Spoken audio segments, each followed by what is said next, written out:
त्रिदलं त्रिगुणाकारं त्रिनेत्रं च त्रियायुधं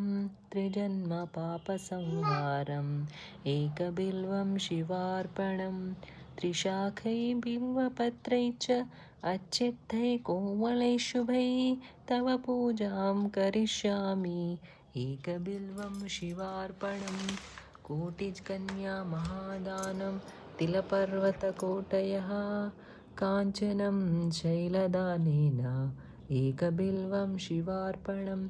काशीक्षेत्रनिवासं च कालभैरवदर्शनं प्रयागे माधवं दृष्ट्वा एकबिल्वं शिवार्पणम् इन्दुवारे व्रतं स्थित्वा निराहारो महेश्वरा नक्तं हौष्यामि देवेश एकबिल्वं शिवार्पणम्